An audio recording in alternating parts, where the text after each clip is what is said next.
Hello and welcome to another episode of the Gohndim Gilmore Show. Today's episode is brought to you by the Boston News Network, the only new age digital newspaper that brings you only the facts. Hello everyone, we're here with former guest, one-time guest and now second-time guest, Dispell. Dispell, how are you? I'm great. It's good to be back. Thank you. We're glad to have you back. We got rousing reviews from your first appearance on the show, so we had to have you back again to teach us about the center left and the far left. Yeah, that's my expertise. Well, we appreciate that. So we had a conversation, I think it was a couple days at this point, where I don't know how it officially came up, but someone put the inverted horseshoe meme, and I thought it'd be fun to post it and say that we should switch out Mamdani, who was the center left next to Trump, with Ro Khanna. And your response to that was, and I quote, "Your mother should have swallowed." So if you want to get into your response there, and then we can get more into Ro Khanna. I think he's just technically correct, so I don't know. There's really much to discuss. Banger, Dispel. Wow. Didn't know that. All right, go. And also we're here with Casey from LI again, So Casey is honestly instrumental to the case that I'm gonna make, and I'm glad that he's here because he is part of the Democratic machine. So it's gonna be great to run these ideas past him. In my view, Ro Khanna is everything that all the Twitter leftists are mad with Mamdani after Mamdani won, right? So Mamdani wins, he implements a crew to search out what's going wrong in New York City, and then he does a bunch of shit that upsets them. Like he kisses like a Jewish baby or something, and they all get upset. They're like, "Oh, this is the problem with capitalism. Oh, social democrats will never work. It's never going to win." I think these people's problems with Mamdani now are my problems with Ro Khanna. I like Ro Khanna. I would prefer Ro Khanna to many, many other people. But their problems with Ro Khanna their problems with Mamdani match my problems with Ro Khanna. All right, so do you want to give us some examples? You mean is it an ideological issue, like one-to-one their problems with Mamdani, or is it like the performative aspect of both politicians bugs you, but like with different policies? I think for me to be sold on Ro Khanna, I would need to see some UBI discussions out of him. And it isn't like a corner or a niche topic for Silicon Valley people. Like, this is a big deal for people from Silicon Valley. And he might just Silicon Valley than anywhere else, honestly. Yes, exactly. He just might be scared to bring it up and bring it to the rest of the nation, which personally concerns me. Yeah, that honestly, that shocks me too that he doesn't, because, Ro Khanna, one of the things that I appreciate about Ro Khanna, and by the way, everybody on Twitter, Ro Khanna, he's a bit of an enigma. Look up the Ro Khanna cycle on Twitter, and you'll get some laughs out of it. It's like the Mansion cycle, but Ro Khanna version.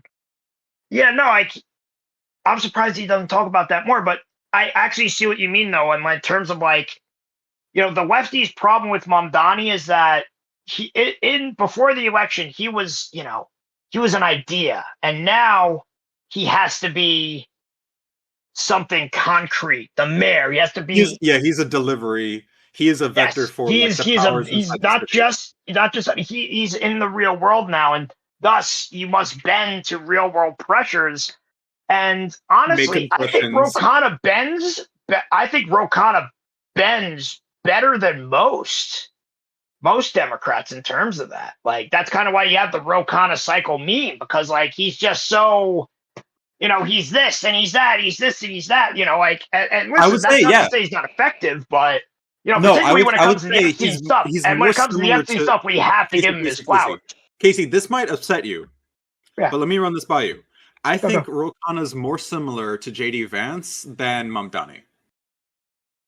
Oh. That's not going to set me at all. Listen, I'm not a Ro Khanna guy. I would prefer Ro Khanna to JD Vance. Oh, of course, 100%. I know that. Don't worry. JD Vance is subhuman and fat. We know this. I honestly, I kind of see it, because, Mamdani is like Mamdani. I think Mamdani would be more like Ro Khanna if Mamdani was born here, if that makes sense. Like, if you went to like a like an Ivy League or something. He No. I mean that. I mean exactly what I mean. If Mamdani was born here and thus able to run for president, he would be way more like Ro Khanna, and thus more like JD Vance in that he very much is a politician. Wait, Mamdani was not born here, Casey? What the fuck? Yeah, he was not born here. No. And you allowed him to be elected mayor of New York City? I did not allow anything. I am in the suburbs next to New York City. I'm not from New York City, though I have a lot of love for the greatest city on earth. New York City. Shout out Jalen Brunson. I guess not enough. New York Knicks, this is our year. I'm going to throw a wrench into these comparisons as well. I think I would prefer Thomas Massie to Ro Khanna. Oh, no. Wait, you're progressive? Yeah. Why? Allegedly. Well, Thomas Massie, listen, Thomas Massie is similar. They're similar in that they both are one of ones, but at the same time, Thomas Massie is fucking like, when it comes to stuff that like a lot of progressives feel like, taking gun rights, for example, Thomas Massie, machine guns. He wants machine guns to be like, Medicare, like Social Security. No. Listen, no, we do need to. You might have issues with Ro Khanna. I know Ro Khanna. End of the day, I know Ro Khanna. I know deep down Ro Khanna cares about working people like me and my family, and like, you know, people that go to work every day, blue collar. I know he does care about us. How he goes about it, though, being from Silicon Valley, being like in that den of the tech oligarchy, like Neverland. How he goes about it, that's how he does it. I can't really. For somebody who is coming from the den, I would expect him to speak more on labor rights and the replacement of labor with AI, right? So that's why I expect him to talk about UBI. That's a great Thomas point. Massie, I can sort of give him a pass because he's a conservative, he's a Republican. They're a little like slimy and weaselly about like their economic positions where Thomas they believe Massie would send my 15-year-old cousin, my 15-year-old cousin Haley. He would send her into the mines. Yeah, that could be the case. Ro Khanna would not do that, and that's why I will take Ro Khanna every day and twice on Sunday over Thomas Massie. No disrespect to Mr. Thomas Massie, who was essential, by the way, in getting the Epstein files, which I think, you know, if we're talking about a legacy as a politician, now Ro Khanna is still relatively young. The Epstein stuff, that like, I think he's going to run for president in a couple of years. He's going to say, "I'm the Democrat who brought the Epstein files," and honestly, I'm not going to vote for him. If there was ranked choice voting, I wouldn't rank him. But I respect his voice, and it should be in the room. And he's done a damn good job with the Epstein stuff. Yeah, but Casey, the issue is that Democrats don't care about the Epstein files. Yeah, they do.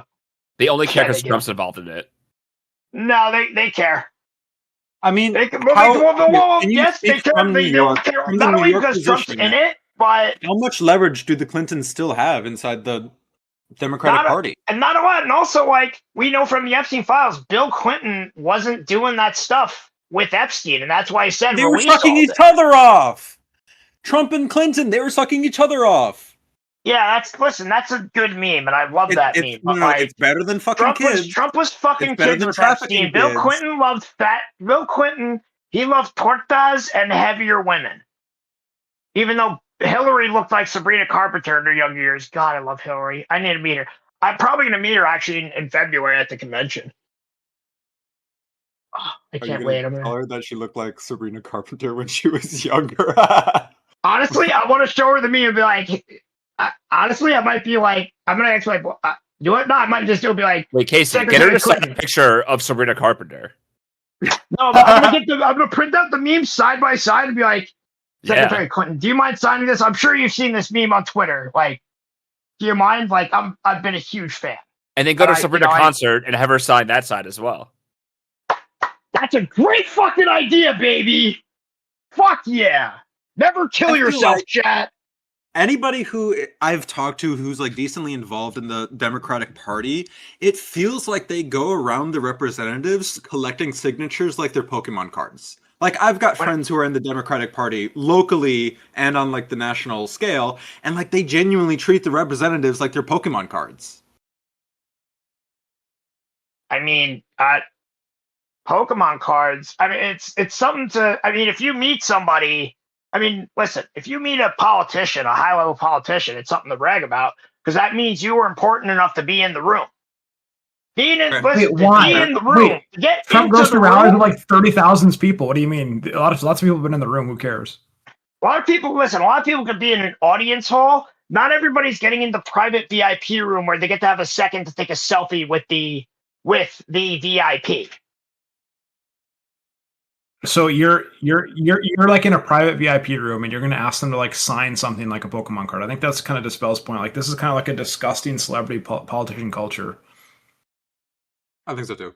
Celebrity. Like, I don't think that's a celebrity. I think that's just admiration and like being their hero. Like, I mean, do you think these people should not be your heroes? They should be your servants. They are a celebrity particularly good public servant. Could be FDR.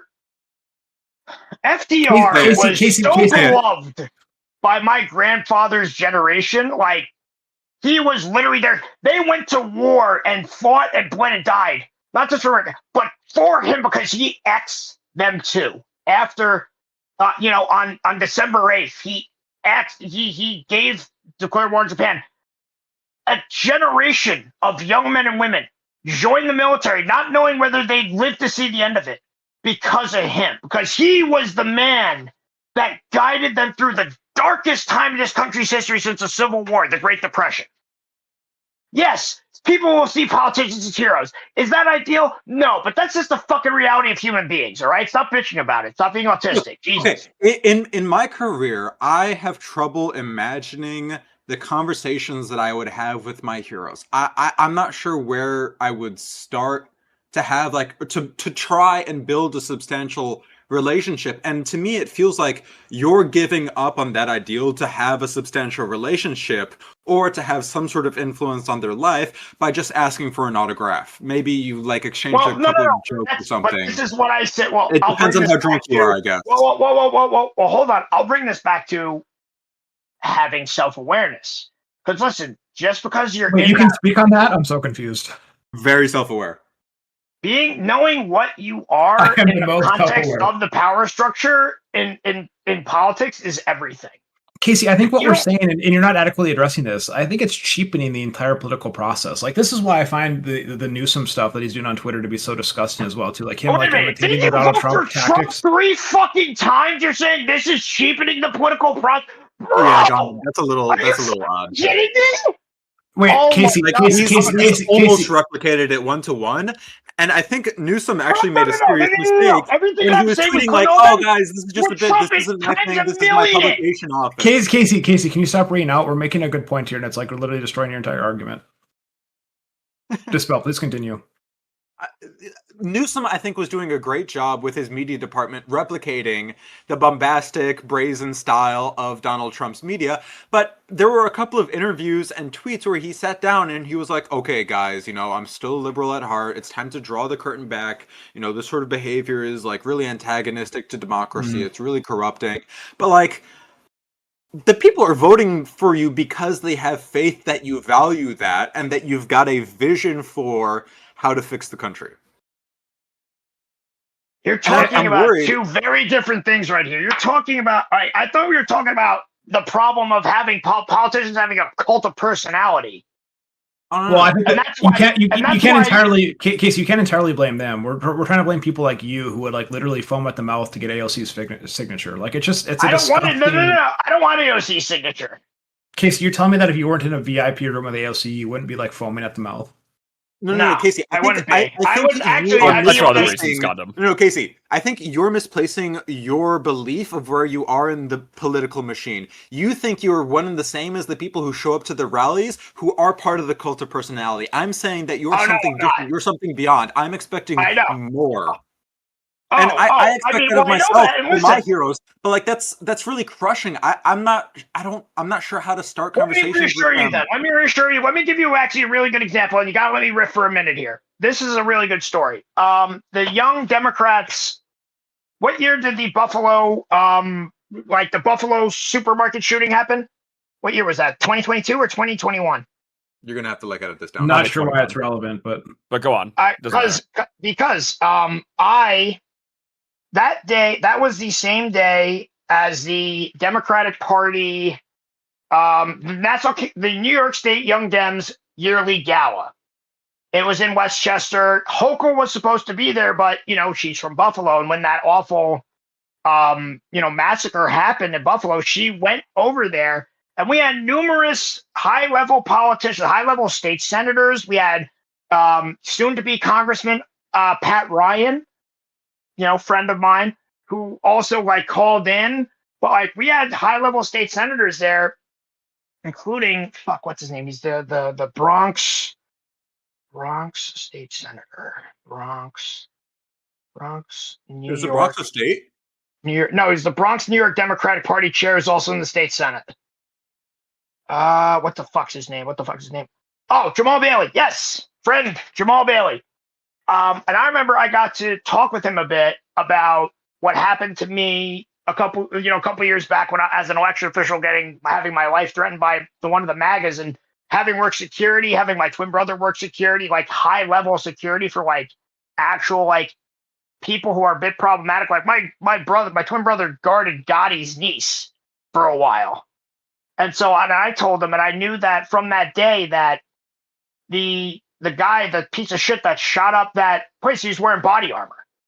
And so I remember I told him, I was like, listen, that guy was wearing body armor. We gotta put some limits on that, because if they're wearing body armor, your average 9mm, it's not going to penetrate. And I remember when the next bill to address that massacre was passed, there were limits placed on body armor of that, and he's the guy that wrote that bill. So I like to think that I helped plant an idea in a guy's head about something that needed to happen after a tragedy, and but that's the kind of thing that you need to see from politicians. By the way, there are thousands of other cases like that happened every single day. When I was out campaigning this past year, one of my dad's friends, my sister played lacrosse with their daughter. Is this story going somewhere? Yeah, no, I'm telling you, politicians listen to these people and they respond. Casey, I think what Dispell and I are trying to drill into your head, and I'm not sure why we're the one saying this. You're the one that's substantially older than both of us. I would like to see politicians, and I'll even go across the aisle. I'd like to see more politicians like Paul Wellstone. I don't want to see politicians like fucking Gavin Newsom and these people that are riding this retardedly corrosive and divisive social media wave. I don't want to see these people even Bernie Sanders. He did it the right way. I think he went around the country, and I disagree with almost everything this guy says. Having these massive rallies. I hate him too. I think he's a disgusting human being, and the fact that he wants to tax billionaires out of existence, I think it's just laughable, given that he's got 3 homes or something. Plus, I think his wife, Jane Sanders, was a scam artist, something of that nature. Anyway, I think what we're saying is that, we want to return to an era where politicians felt like normal people, and people like you did not idolize them. I mean, Casey, the best part that I can pick out of your stories is something that I do appreciate, which is you're planting the seeds of trees which you may never enjoy the shade of. And I think it's very, very noble. And I think, honestly, that's something that Bernie Sanders has done as well, inspiring people like Mamdani, inspiring a lot of people, even Soy Pill. I think Obama did a lot of that too. I mean, Obama literally inspired a generation of the guy that inspired millennials to get involved in politics. It wasn't Bernie at first. It was fucking Obama. And we got to give him his roses too. But I get what you guys mean. I'm sorry, I'm drinking, but human nature, it's this kind of goes back to everyone's always going to have deities or something like that, or something to worship or something to believe in. People need something to believe in type shit, Some people believe in other men and women. Some people believe in God. Some people believe in both. Yeah, but Casey, don't you think it's better to believe in ideas than people? You can do both. Yeah, but which is better, ideas and concepts, or believing in people?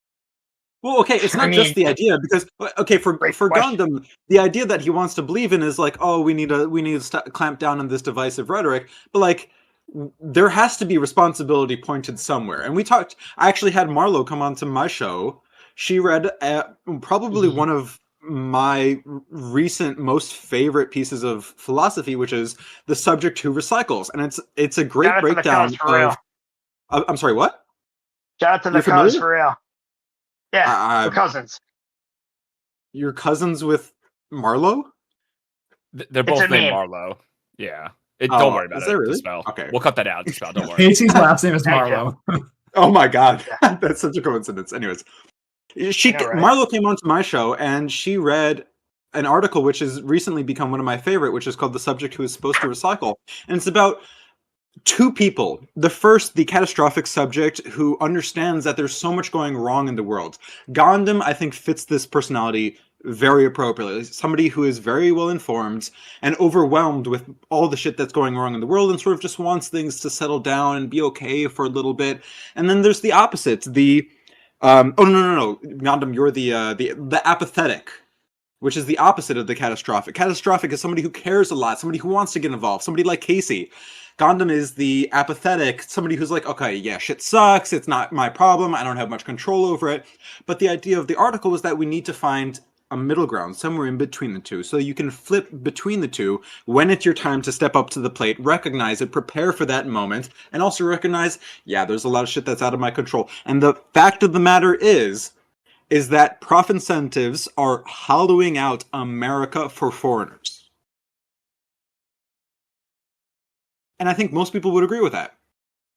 Gohndim, you say, okay, well, Bernie Sanders, he's a little bit of a schlubby guy. He's a little like Weasley. He says one thing and then does the other. Yeah, I'm sorry. This is like politics. Like, people are hypocritical. You got to believe in the core mission of improving the conditions for people to feel more free, to experiment, to bring their creativity to the American people.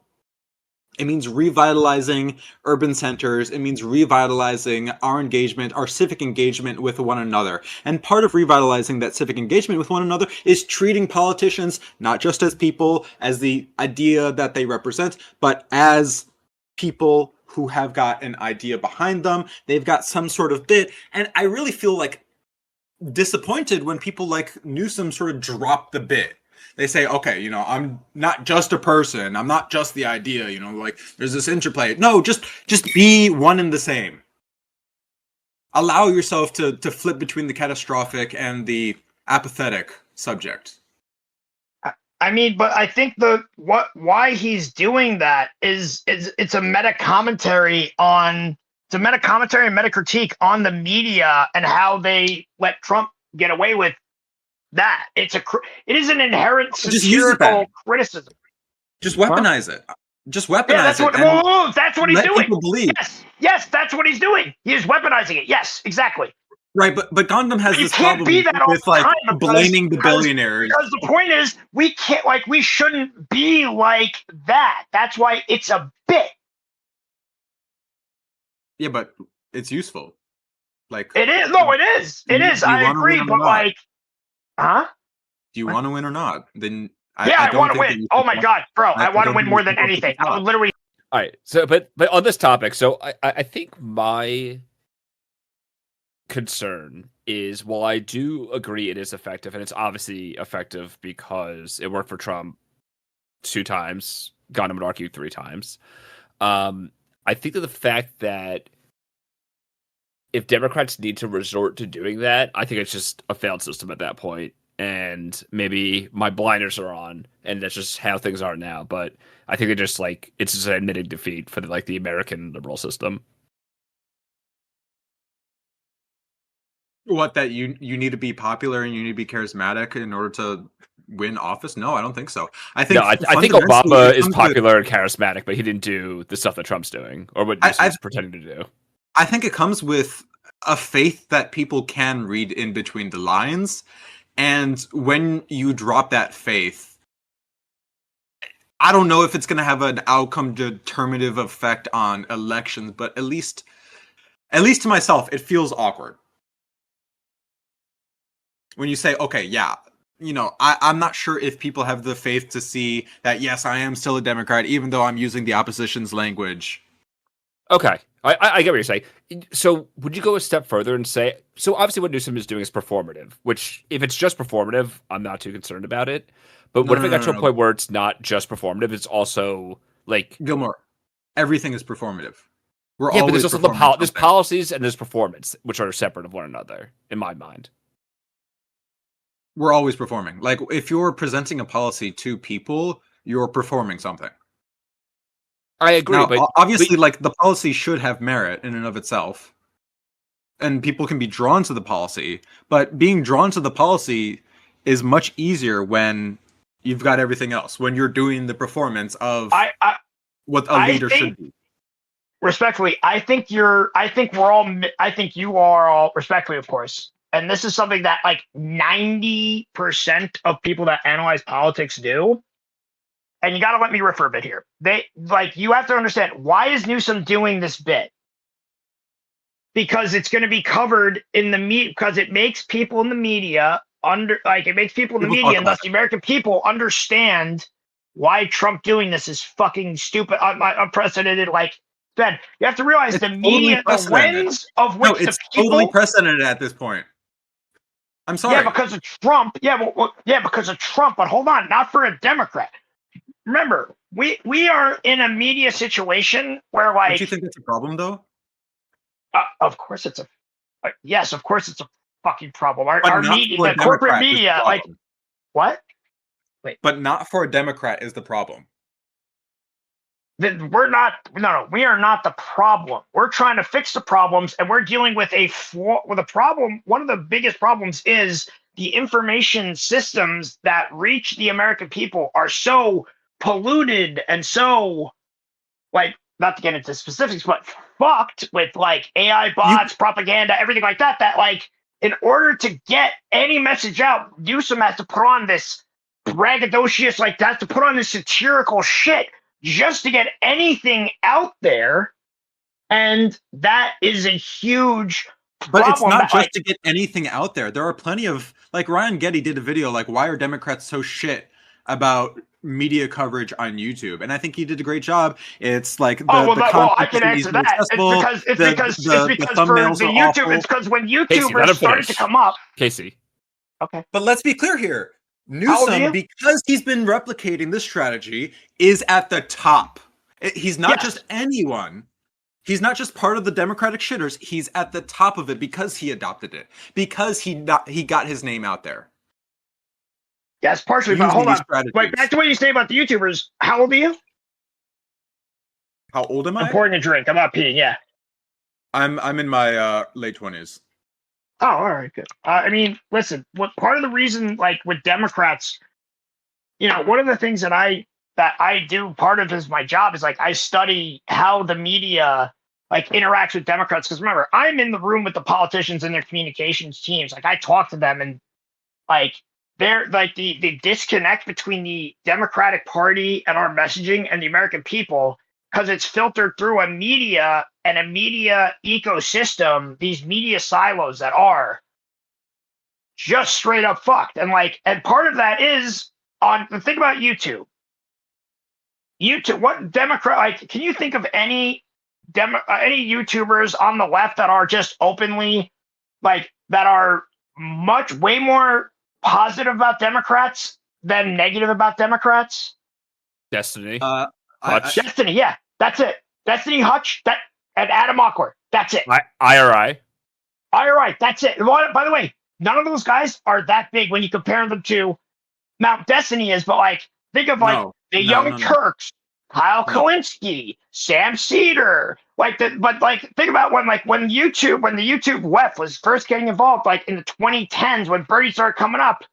These people made their brands on being, like, holding the Democratic Party accountable, and at some point they realized that there's a fuck ton of money in just always being, this is why the Democratic Party is shit, period.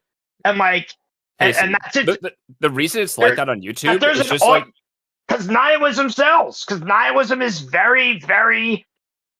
I don't think it's negativity sells. Nihilism does sell. I think what it comes down to is like how even back in, like, the 80s and 90s, the mainstream media was by far more Democratic than Republican. And the way to get a response to that was radio. And radio was very conservative. And that was their way to respond. Rush Limbaugh. May he rot in hell forever. Before YouTube. And now when YouTube came around and alternative media came around, that's just anti-establishment. So the establishment was the mainstream media, was, NBC, ABC, all those news networks. And then the anti-establishment was YouTube, TikTok, not so much radio because it's still conservative, but they just had some other outlets to respond to the mainstream media. That's just how it's always worked. If you're anti-establishment, but you're against both parties, then if you claim to be for progressive reforms and all that stuff, the only vehicle you have for those progressive reforms, and we saw this with Biden, Pelosi, Schumer, all the stuff they got done should have, and it did make a lot of progressive ones that are paying attention, like AOC and Bernie, they were talking up Biden's accomplishments all the time. But remember, the left media space, what were they talking about? They're talking about some fucking random train derailment in Ohio, or they're talking about or how the government failed in Hawaii. They always find a way to critique Democrats in ways that help the right wing because there's no basis in that. And you saw that also in 2020 with the Brian Reap allegations. There's always going to be a spin. And I think that you need to embrace the reality. Casey, you know that you're a cog in the machine. You need to understand the machine. You can't hope to change the machine until you get into power. So until you get into power, I think you need to be part of the machine. You need to use the same rhetoric. You can't drop the facade. You need to infiltrate the spaces. You need to get activity buzzing. You need to get people talking about your name. Because literally, people will almost take literally fucking anything besides the current government. Right now with Trump and all that, that's a good point. I need another drink. I need to think about that. We need to talk about that more at some point. Getting your name out there is so important. And this is why Newsom has succeeded so well. Well, he's also governor of the largest state in the country. And then he drops it because fundamentally he's like you. He's like, this isn't, we can't have a stable democracy like this, this and that. No. Hold on. I think if Newsom information wins is the presidency, corrupted, what do you do about it? What do you do about it? If the information sphere is corrupted, what do you do about it? Newsom doesn't talk about that. We had a guest on Live and Learn 2 weeks ago who offered, we should crack down on social media algorithms. Well, that's a really tough thing. What we really should do is crack down on ISPs. No, what we really should do is tell the FCC, hey, get some guns, go into Fox News headquarters, take out every single person except for Jessica Tarlov and throw them in fucking prison. This is why Casey's the GOAT. This is why Casey's the GOAT. This is exactly what Newsom should be doing. That's a fucking headline right there. Hold on. You don't know that Newsom ain't having that conversation in the room that I am able to get in. Okay, I have his signature. Understand that. Yeah, ask for his signature. Understand that. No. Understand that. Casey, you're not in any VIP rooms. You're like a ballot watcher or a poll watcher. That's mean, and that's not true. I met thrower. the first lady, bro. Of Joe, what? Of the fucking country, Joe Biden. You met Joe Biden? The lovely and beautiful Joe Biden, Dr. Joe Biden. Did she even do anything for her term with Biden? I remember at least Michelle Obama had let's eat healthy, let's plant a White House garden. What the fuck did Joe Biden do? She did what RFK is trying to do now. Jill Biden, I don't know. She's great. She's actually guilty. She has to be one of the worst first ladies of all time. Nah, she's hot as fuck. Melania's hot tape where she's like, fuck Christmas. I don't care about Christmas, but I got to put the garnish Melania? up anyways. No, that's Melania. No. Joe Biden, she's a Catholic. Let's put some respect on our Catholics, okay? As a Catholic. We take Christmas seriously here. JD Vance says he's a Catholic. Fuck out of here. That's good. That's good selling. These people, especially the far right now, they claim to be Catholic. They hate the Pope. They hate what he's fucking talking about. They think the Pope is a queer. I grew up in the Catholic Church. I grew up in the Catholic Church, man. Everything that I learned from the neat, learning, with all the other little kids by the altar, is so contradictory. And in religion school later, when I was in middle school, it's so contradictory to the hatred and bigotry and, nihilism to what I see from the far right and preached by people like J.D. Vance now. Like, do you think that they're possessed by the devil, Casey? That's a great question. Do you think voters would be interested in hearing that they are possessed by the devil? I have never thought about that. I've never thought about that. Okay. I need to think more on that before I make that decision. But I know J.D. Vance is a fake fucking Catholic. So is that scumbag eudaimonia, the Patrick Deanan simp who's married to cunt Shoeonhead. Yeah, that Nazi fucking bald bitch. She's mentally ill. She tears her hair out, by the way, because she can't deal with the world. That's awesome. I really hope that, her child grows up and has a good life and doesn't inherit the mental illness or the weirdness of her father, because her dad's literally her dad was defending, her dad's a fucking, he says he's a Catholic convert too, like J.D. Vance. He's the biggest J.D. Vance simp that exists because he went to Notre Dame. He went to Notre Dame for law school. And he's like, oh yeah, I'm a Catholic convert. And then he basically says all the same shit that JD does, talking about these random essays from the 1700s that make him act like he's a real Catholic when at the same time, when Trump cuts Medicaid, where is he? Nowhere to be seen. No post on Twitter about that. Meanwhile, my pastor at St. Killian's is fuming about it.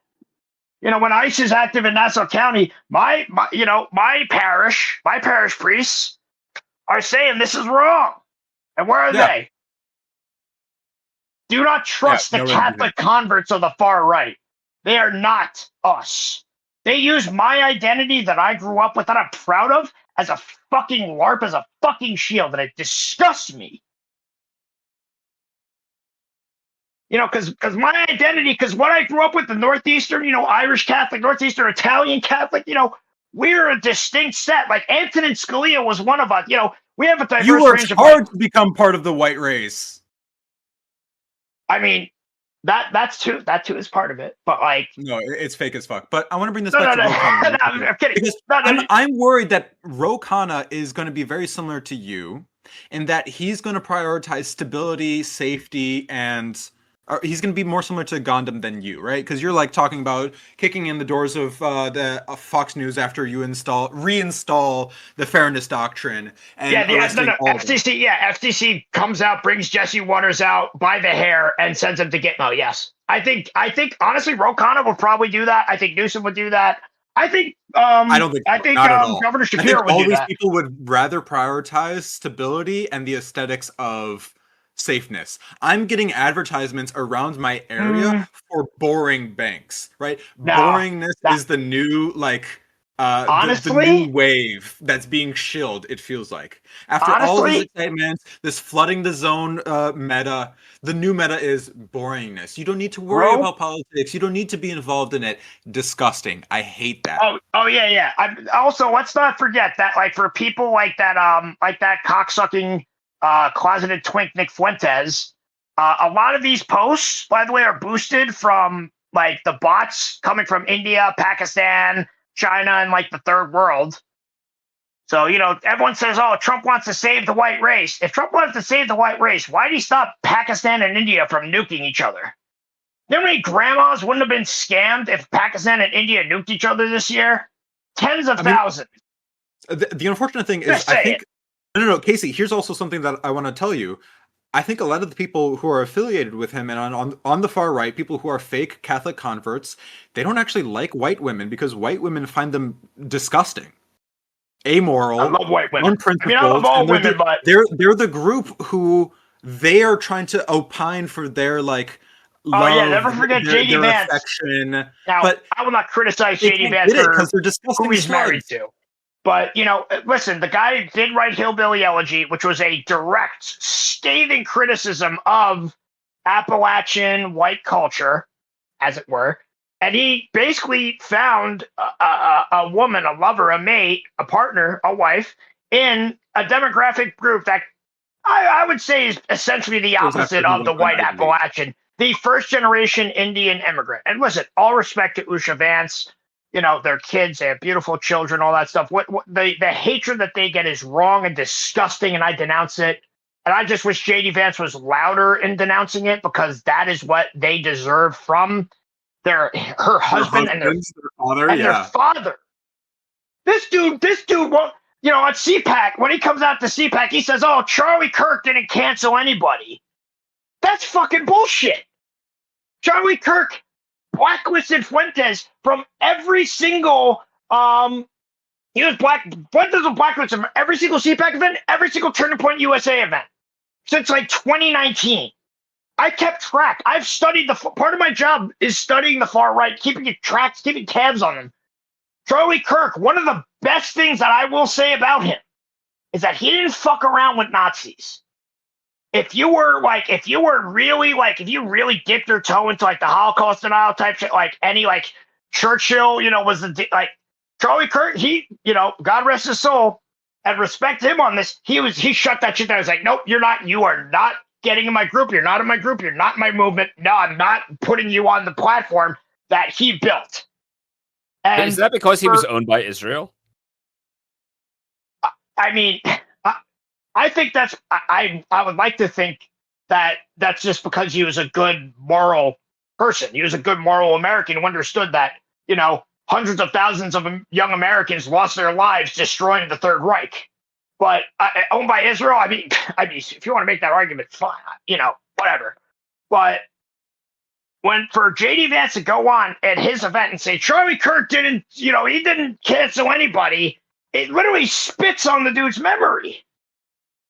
And then, there are things that are worth excluding. And then for him the next day to be like, "Oh," and then the next day when he's not on the big stage, when he's talking to another private reporter, say like, "Oh yeah, Nick Fuentes can eat shit," which Fuentes also dunked on him, by the way, by saying like, "Oh yeah, I respect, offering me a traditional Indian meal, but like I have to decline. I'm not about that." Like, oh my God, you got fucking like somehow, dude, this dude is so bad at. Casey, why are you not talking about the policies that these people represent? I don't understand. Like, this is why I wish that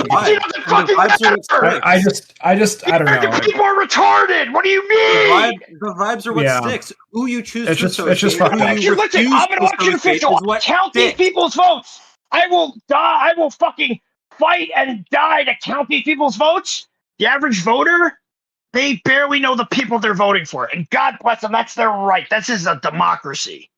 But they don't really know, and that's why they entrust. That's why if a representative democracy, bitching about the media sphere being corrupted. Why do you want to return to the old media sphere that gave rise to the current media sphere? Well, you think? Well, I literally just told you I want to burn Fox News to the ground with.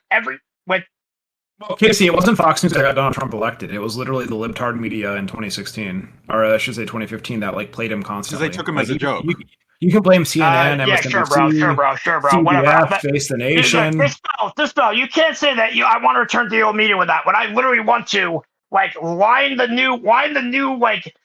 every newsroom with the skulls of the old media. It's like, no, you can't say that. No, that's not me, dog. Come on. Casey, that's being done right now. We have Barry Weiss being the fucking chief editor of CBS. Barry Weiss. Who the fuck is that? He's a cuck for Trump too. She owns CBS. Yeah, exactly, Casey. It's over. You lost the game. You need to play the game. Yes, we have lost the game. You that's can complain about it privately, but if you want to run a campaign, I don't think you should complain about it publicly. Right, Casey. What you got to do is make your own. See, that's another debate. That's a debate we can have, and I'm open. On that, I'm ambivalent. I'm open to hearing both sides, though. Casey, the way to resolve it isn't to stop the free speech of the right. It's for the left to get its own microphone and engage in the same tactics. That's what Dispell's saying. All right, some naive 2-year-old just said something, and I'm just ignoring it because, like, what the fuck do you mean? Stop the free? No, bro. Like, I'm sorry. Listen, I'm an election official.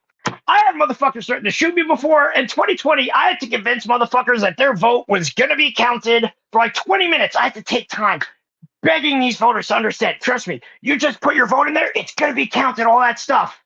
And because motherfuckers, these people that knew they were lying, and they knew that because we knew in the depositions that Fox News had to pay out to Dominion. They knew they were related, lying. Casey. What is this related to? he just said you can't stop the free speech of people, and I'm saying, yeah, the fuck I can. We're in such a moment where, I'm sorry, extreme actions need to be taken, but that's my opinion. I acknowledge I'm fairly radical on this, but listen, that's only because of my experience doing the job that I love, that Casey, kill for, that I would die for. So yeah. Yeah, Casey, this is what I was talking about in the previous episode. Like, you're saying that extreme actions need to be taken, and that led to the death of Renee Good. So, like, the fact that you and your Democratic cohorts are just keep like espousing this rhetoric is just crazy to me. Like, you're getting actual people killed. You realize that Gohndim, you realize that, like, at one point I was literally sitting in a polling station waiting for a guy to come down and gun me down, right? How could I realize that? You're just telling me this for the first time. I've told you this story before. In 2020, I had a guy threaten to come and shoot me. He said, we got his name, we called the cops, and there I was just waiting. He lived 2 blocks away. For 9 minutes, I stood in the polling station, 2020, Hicksville Town Hall, waiting, just being like, all right, if this fat, stupid old fuck comes in with guns, I'm dead. But you know what? You didn't call the police? We did call the police. My job called the police. We had the fucking police. Not only did the police come, but the commissioners came too. The commissioner and the number 2 for the Republicans came. The number 2 for the Republicans drove me home. I saw what was beautiful that came out of that. I saw the Board of Elections close a bipartisan organization in New York State, in my county, close fucking ranks in a way that is uniquely beautiful and uniquely American. Someone tried to fuck with one of us, and we said, no, that's not how this works. And it's funny, very interesting story. Dispel, what else you have to say on this matter to tie it up here? We got a couple loose ends. Gohndim, I think it's insane that you would say that the woman in Minnesota lost her life due to the rhetoric that Casey is making, when Casey's rhetoric is nowhere to be seen in the Democratic Party. In fact, it's quite the opposite. It's from Casey. It's a little disappointing to hear that he still wants to, like, we got to go through these truth-finding mechanisms instead of working together as a community to hold people accountable.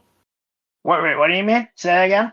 The idea that extremist rhetoric is what caused her death? No, I don't think so at all. I think it was incompetent, undertrained people put in hard situations did that. Well, again, my cousin and uncle both serve in ICE, and they're not undertrained. I pray for their safety.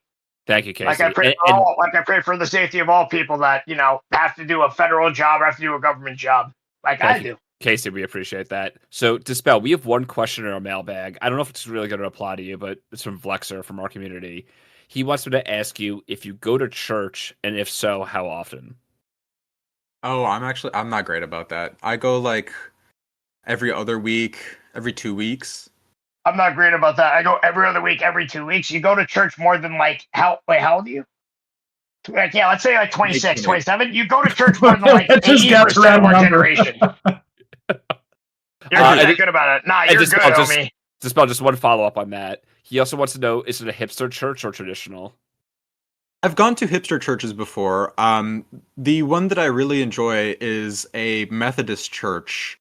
I really like them. I like the values that they have. They're a little like too freewheeling and like too accepting of gay people, stuff like that. Honestly, the Methodist church right now is going through a schism because of queer pastors being, whether or not they should involve queer pastors or like women pastors. And in my honest perspective, I think it's very hypocritical for Christians to look at sinners who are trying to be Christians and say, haters, you're fucking up because you're still living a life of sin.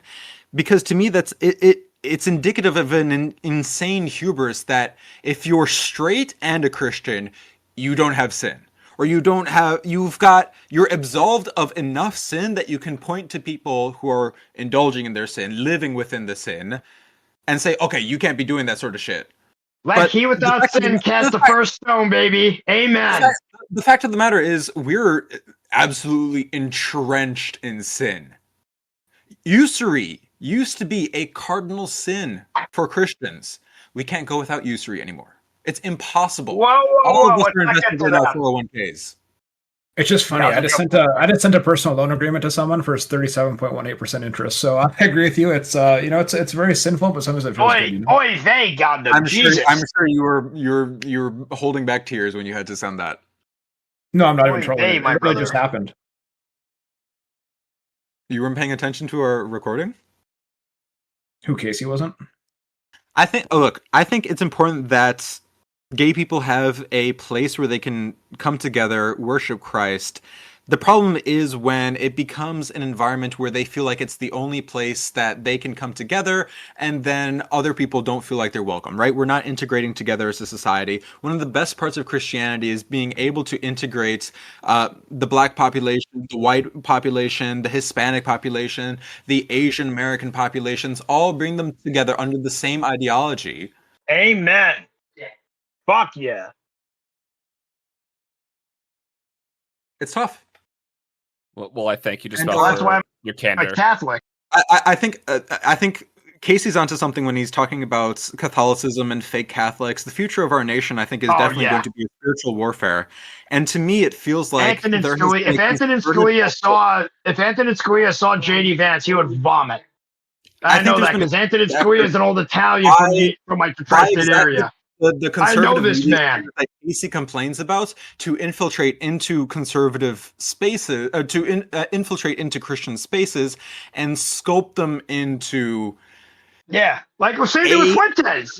Fuentes trying to act like he's this big Catholic, all that stuff. Bro, you deny the Holocaust, one of the worst crimes in the history of humanity. Something where wait. I listened to his entire appearance on the Piers Morgan show. He did not deny the Holocaust.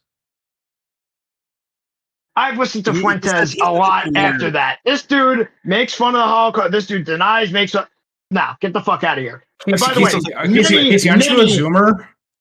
You should understand. I'm a Zillennial. I'm not born in 1995, baby. January 20th. My birthday is next week. Send me money. Oh well. Not kidding. Send me money for real. Who will? So this all stems from like a. This all stemmed from like a dispute between Gilmore and Dispell. I believe Fuentes was raised Catholic. I just think that he's trying to push a warped view of what a more like warped radical view of what he grew up with onto questionable people that grew up on it, and I think that's despicable. I said this earlier in the bunker, so maybe it's okay to say.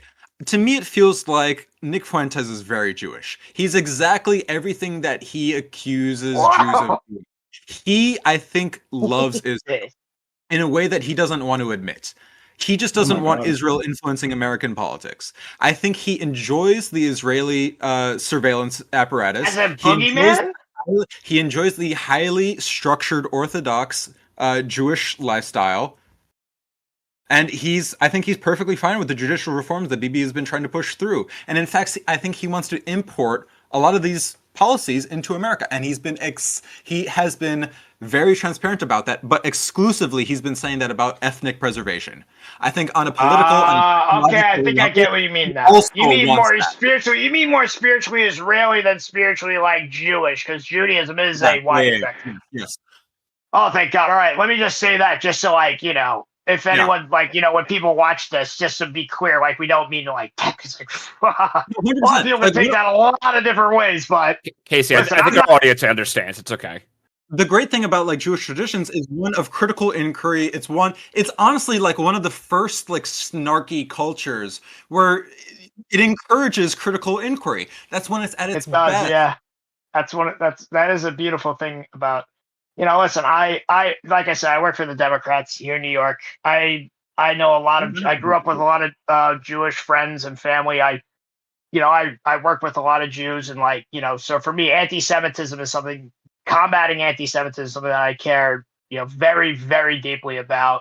Just same with all bigotry too, because where I'm from, Nassau County is a very diverse county. I grew up in one of the more diverse school districts. Anti-Semitism is so virulent now; it's so nefarious. So I just wanted to make sure that when you said that we weren't diving into anti-Semitism, you were actually talking about the actual principles of ancient Judaism or Talmudic traditions that you were speaking about. Just to be clear. Yeah.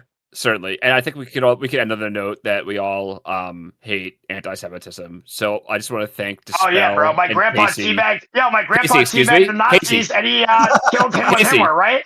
Casey, hello. Casey, stop talking over Jewish people to show how much you hate anti-Semitism. All right, so just again want to thank Dispell and Casey for being in the episode. Dispell, we certainly appreciate your appearance here, and you're welcome back anytime. Thanks, Gilmore. Thanks, Gohndim. I really appreciate it. Thank you so much, Dispell. Have a good night. Thank you, everyone, for listening to another episode of the Gohndim Gilmore Show. Check the links in the show description to see where you can find us. Join our Discord to interact with us and submit questions for the next show. As always, your support is much appreciated. Until next time, adios. Bye-bye.